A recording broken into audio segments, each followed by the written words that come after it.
Hi, I'm Muhammed. I'm Hamdan, and this is Nightline, and here are the top stories. Datuk Sri Shamsul Iskandar Akin and Albert Tay to be charged with corruption on Thursday.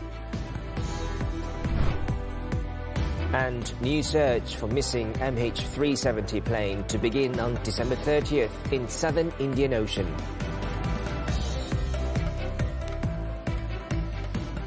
Good morning. Former political secretary to the Prime Minister, Datuk Sri Shamsul Iskandar Muhammad Akin, and businessman Albert Tay will be charged in court on Thursday. Malaysian Anti-Corruption Commission Chief Commissioner Tan Sri Azam Baki confirmed that both men will face charges at the Kuala Lumpur Sessions Court.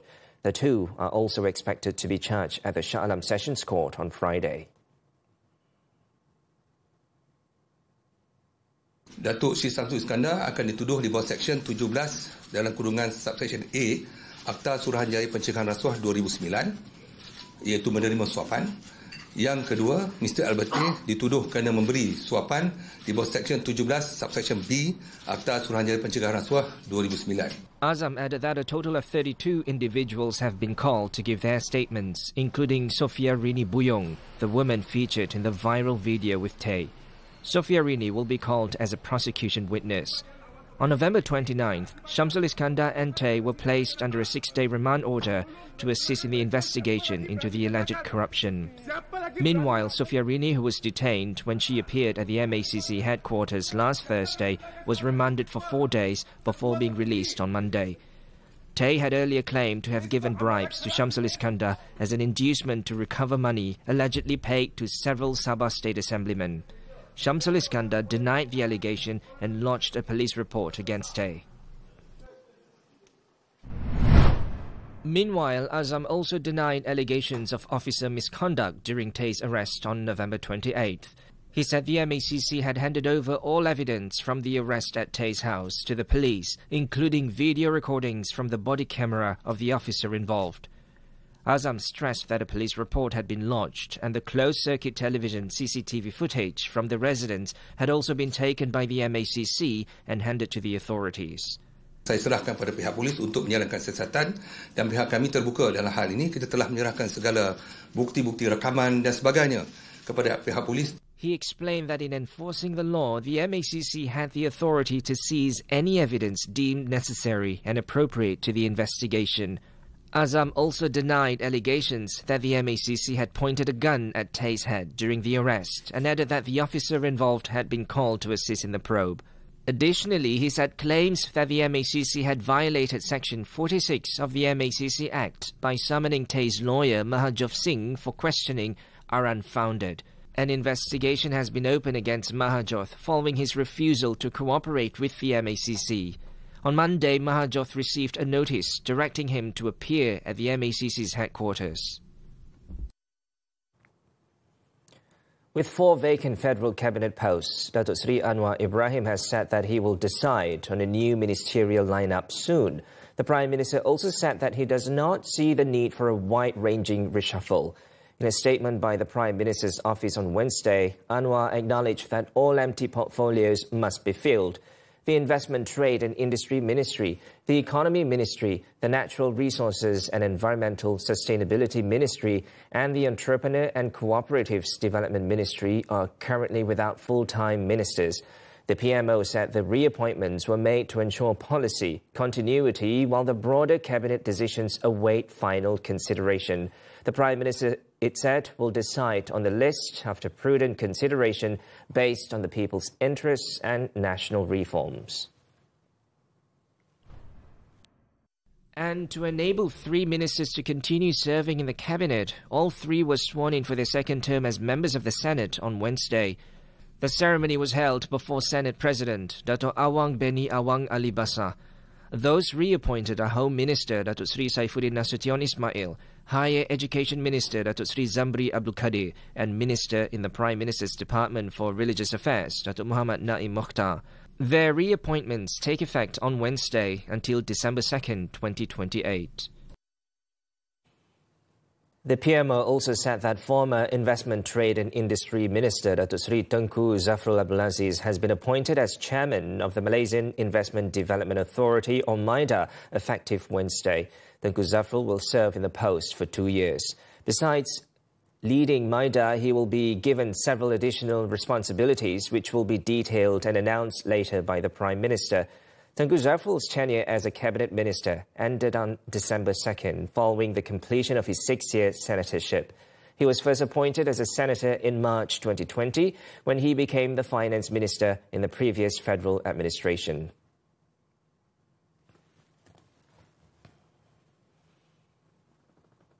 The deep-sea search for the missing wreckage of Malaysia Airlines flight MH370 will resume on December 30th. The Transport Ministry said Ocean Infinity has confirmed that it will resume seabed search operations for 55 days to be conducted intermittently. According to the Transport Ministry's statement on Wednesday, the search will be conducted in a targeted area assessed to have the highest probability of locating the aircraft, in accordance with the service agreement between the government and Ocean Infinity on March 25th. It added that the latest development underscores the government's commitment to providing closure to the families affected by the tragedy. On February 25th, it was reported that Ocean Infinity had resumed its search for Malaysia Airlines flight MH370 in the Indian Ocean.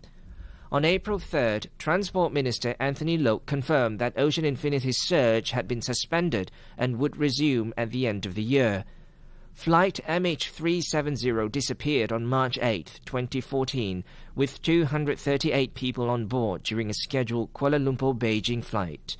Despite years of multinational efforts and scattered debris discoveries, the main wreckage has yet to be found. Moving on, the Dewan Rakyat has approved the Anti-Bullying Bill 2025, a comprehensive initiative aimed at creating a safe educational environment free from bullying. According to Minister in the Prime Minister's Department for Law and Institutional Reform, Datuk Seri Azalina Othman Said, the bill allows an anti-bullying tribunal to be established to issue orders, including requiring the payment of medical expenses incurred by bullying victims in addition to compensation. Mungkin nak jumpa seorang spesialis ataupun apa pun dilihat sebagai munasabah. Tetapi tidak terikat kepada yang boleh juga dibuat sebagai tambahan, yang mana dia mengatakan bahawa responden kanak-kanak ibu bapa ataupun penjaga untuk membayar apa-apa pampasan atau ganti rugi tidak melebihi RM250,000 bagi apa-apa kerugian atau kerosakan, tetapi tidak termasuk perbelanjaan yang disebut tadi, yang saya sebut dilihat sebagai bayaran balik pada mangsa. The minister said complaints can be brought to the tribunal in several situations, such as incidents occurring under the jurisdiction of educational institutions or otherwise. The tribunal can also handle cases involving children who are not enrolled in school. Initially, the bill applies to those aged 18 and below, with the review on expanding it to those over 18 scheduled for next year.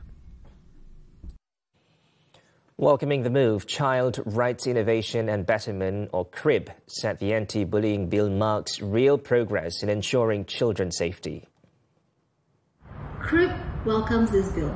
It recognizes bullying as harm and finally gives us a civil, child-centered framework instead of relying only on punishment or criminal processes. CRIB noted that at the same time, 3 areas could be further addressed.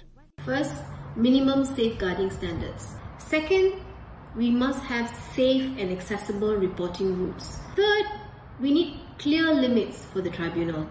According to the NGO, the new law has the potential over time to enhance safety for all children. Yang di-Pertuan Agong Sultan Ibrahim has been comprehensively briefed on the national flood situation, coastal erosion levels and the progress of flood mitigation projects across the country. According to a post on the King's official Facebook page, the briefing was delivered by the Director General of the Department of Irrigation and Drainage, DID, Muhammad Radzi Abdul Talib, at Istana Negara on Wednesday. Also present was Johor DID Director Muhammad Zaki Mashud. Sultan Ibrahim also granted consent for the DID to use His Majesty's land for the construction of a flood retention pond under the Sungai Johor Flood Mitigation Plan. The Yang di-Pertuan Agong emphasized that the safety and well-being of the people must remain the highest priority in all disaster management efforts.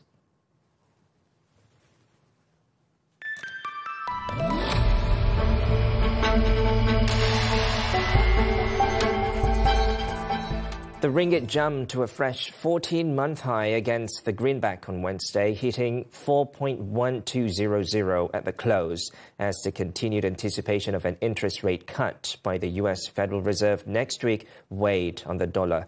Bank Muamalat Malaysia Berhad Chief Economist Muhammad Afzanizam Abdul Rashid said the expectation of an interest rate cut by the US Federal Reserve next week has clearly resulted in a stronger ringgit, as the decision will narrow the gap in the rate differential between the Fed funds rate and Malaysia's overnight policy rate.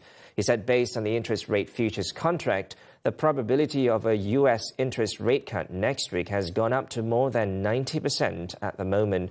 The local currency beat the previous high recorded on September 30th last year when it closed at 4.1210 against the greenback.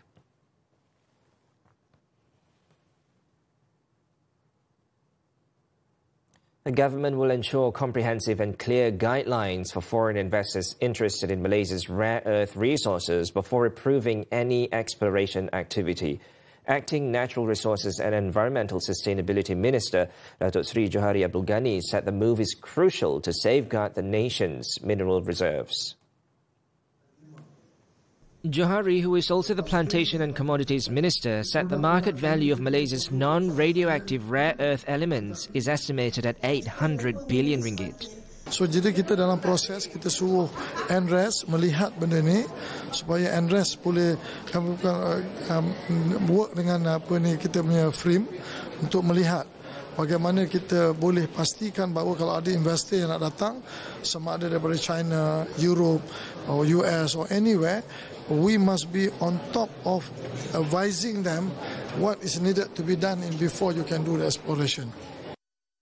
Johari said this after attending the Madani Executive Discourse organised by the Amiduddin Baki Institute on Wednesday.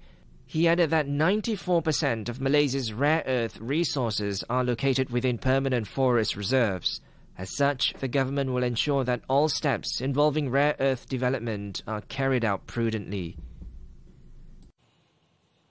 Turkey's annual inflation slowed in November to 31.1%, down from 32.87% in October, its lowest in 4 years. According to official data released on Wednesday, the figure, which exceeded 75% in May 2024 before starting to fall, is now at its lowest level since November 2021. The inflation particularly affected education with 66.2%, as well as housing with 49.9%.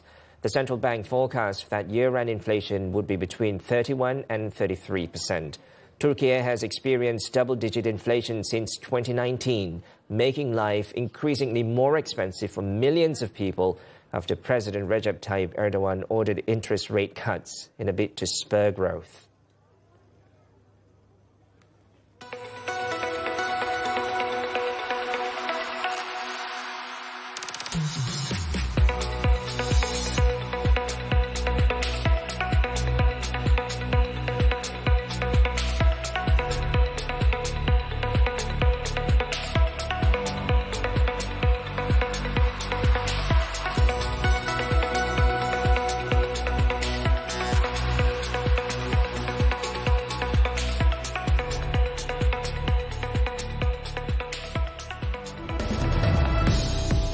Two men crushed to death in Miri trailer crash. More from the local front after this breather.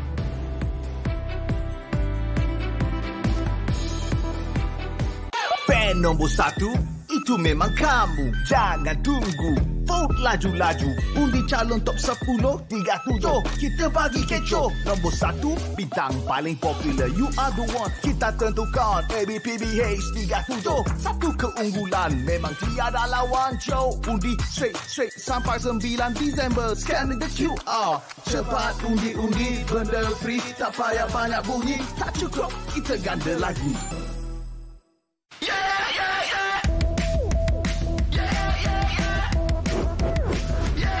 Bersangka buruk dia tidak baik.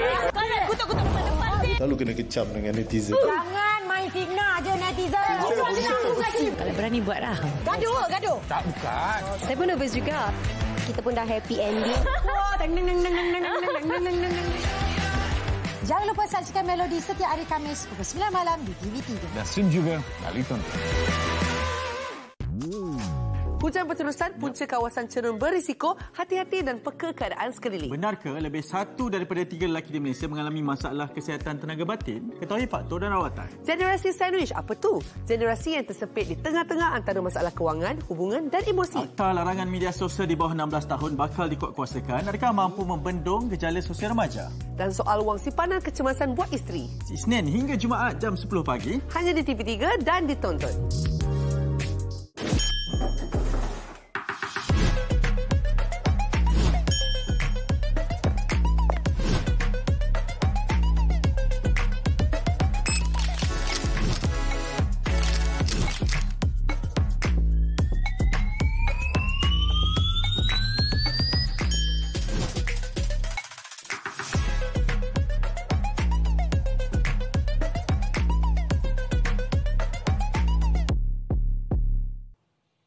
Welcome back. Still on the local front, a man who triggered a bomb hoax on a departing local flight at the Kuala Lumpur International Airport was detained and handed over to the police on Tuesday.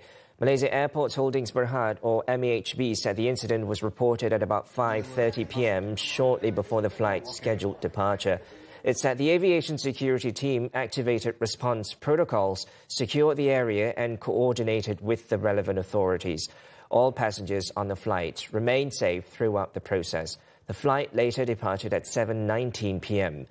Aviation security, together with the police and the bomb disposal unit, completed a detailed assessment of the scene, and airport operations continued later without disruption. MEHB also reminded travellers that issuing false threat is a serious offence.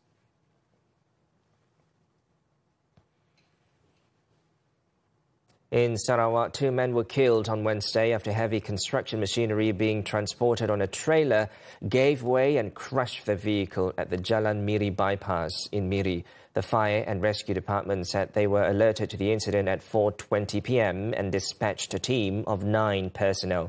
Upon arrival, the team found the trailer carrying the heavy machinery with its crew cab crushed, trapping both the driver and his assistant. Both victims died at the scene. As the heavy equipment remained on the trailer and the ruined crew cab, rescuers had to wait for a crane to lift and reposition it before the bodies could be recovered.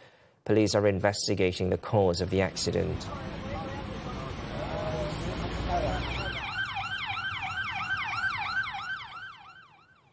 In Pahang, a married couple drowned in Sungai Rompin after the car they were travelling in plunged into the river on Tuesday. Their bodies were recovered when the car was retrieved at 3 p.m. on Wednesday.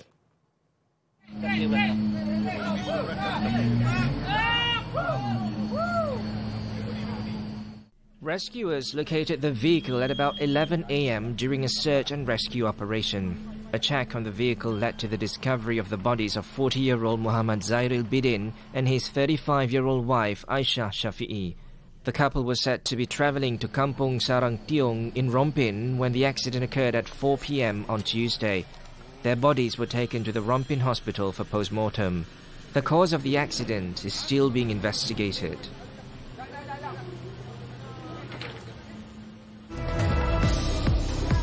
Malaysia sets 200 SEA Games medal target. The details when Nightline returns. Belajar kini lebih semangat dengan TV Tuition. Lebih 5,000 video pembelajaran, lebih 100 hos hebat, terdiri daripada selebriti dan guru berpengalaman. Ulang kaji jadi lebih seronok dengan lebih 10,000 soalan latihan serta ulasan guru yang membantu anda faham dengan cepat dan mudah. Apa tunggu lagi? Langgan sekarang dan stream ditonton. TV Tuition, belajar ditonton, bijak sampai lulus.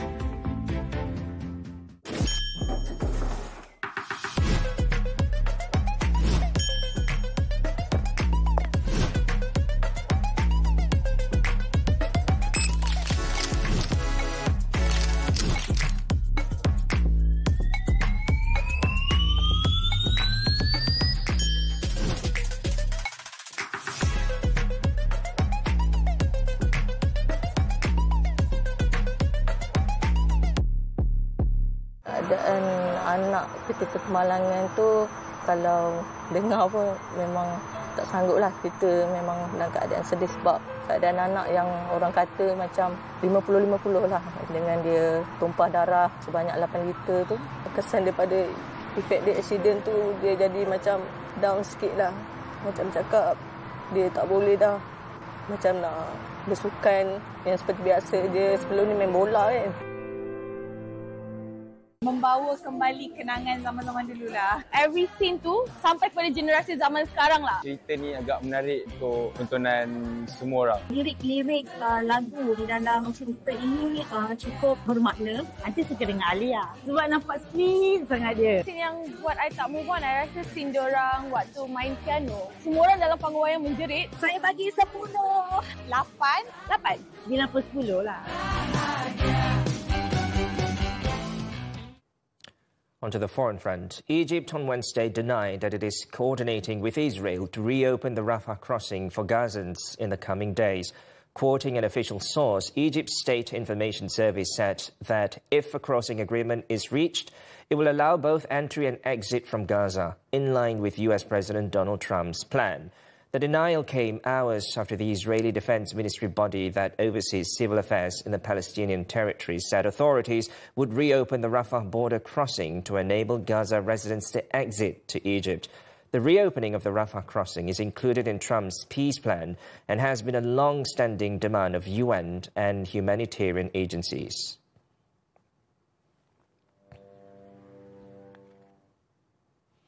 Officials in Indonesia and Sri Lanka battled on Wednesday to reach survivors of deadly flooding in remote cut-off regions as the death toll in the disaster that hit the countries topped 1,300. In Indonesia, survivors of catastrophic floods and landslides are feeling increasingly frustrated with the slow pace of rescue operations and aid delivery. Humanitarian groups say the scale of the disaster is nearly unprecedented, even for a country frequently hit by natural calamities. The death toll in Indonesia has climbed to 804, with 650 people reported missing. Meanwhile, Sri Lankan Commissioner General of Essential Services said the government is giving $81 per family for cleanup and up to $8,100 to those who lost their homes. The government, however, stressed that more than $7 billion is needed to rebuild homes, industries and roads destroyed by Cyclone Ditwa, which has killed at least 465 people, with another 366 still missing. The Kremlin on Tuesday denied claims that President Vladimir Putin outright rejected a U.S. brokered peace deal following talks with American negotiators in Moscow. According to Russian officials, the meeting was constructive, but no compromise had been reached over territorial concessions for Ukraine. Kremlin spokesman Dmitry Peskov said Putin had accepted some of the proposals from Trump's special envoy Steve Witkoff and the president's son-in-law Jared Kushner, but that key differences remained. Ahead of Tuesday's talks, Putin warned Europe that Russia is ready for war and could strike with such force that there would be nobody left to negotiate peace with. This comes as NATO foreign ministers meet in Brussels to discuss Ukraine and other defense matters.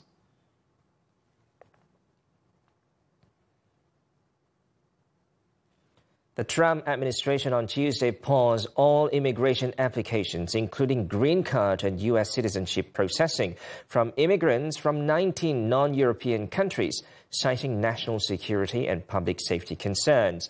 The freeze affects the 19 countries already partially restricted under June's travel ban, including Afghanistan, Myanmar and Somalia, pausing pending applications and requiring immigrants to undergo thorough re-reviews, including possible interviews to assess security and safety risks. The official memorandum outlining the new policy cites last week's attack on U.S. National Guard members in Washington, in which an Afghan man was arrested as a suspect.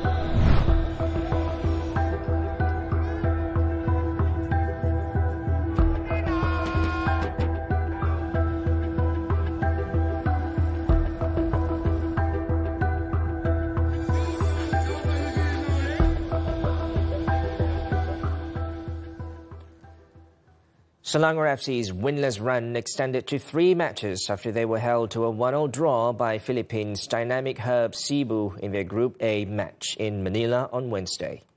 The match at Rizal Memorial Stadium came alive in the second half when the hosts took the lead in the 47th minute, courtesy of a Rico Andi's header from an Abusai corner.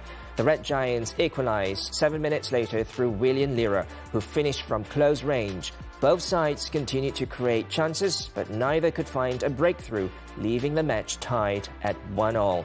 The result keeps Selangor in second place in Group A with 5 points, while Cebu pick up their first point of the tournament.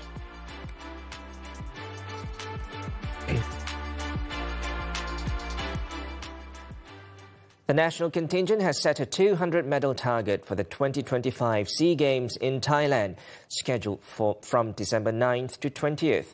Chef de Mission Nurul Huda Abdullah on Wednesday said the target was based on data derived from past and current performances of national athletes. Data on past performances and also the current performances of the teams, we have set a target of a total of 200 medals. This is a realistic number and one that we are accountable for. The 200-medal target is the highest set outside Kuala Lumpur in 18 years, surpassing the previous best of 216 medals achieved in Thailand in 2007. Malaysia won a total of 322 medals when it last hosted the Games in 2017. For the upcoming edition, Malaysia will send its largest contingent ever to the biennial event, comprising 1,142 athletes and 515 officials. Turning to squash, the 2025 Hong Kong Open, national women's player Aifa Azman saw her tournament run come to an end on Wednesday with a second-round exit in Hong Kong. Hong Kong Squash Centre, world number 35 Aifa, fresh off a first-round upset over Egypt's Zina Mekawi, fell 7-11, 6-11, 7-11 to Egypt's world number 3 Amina Ofi. Malaysia's quest for glory now rests on S. Sivasangari, who goes head-to-head with world number 2 and top-seeded Hania El Hamami of Egypt in a thrilling Thursday quarter-final clash.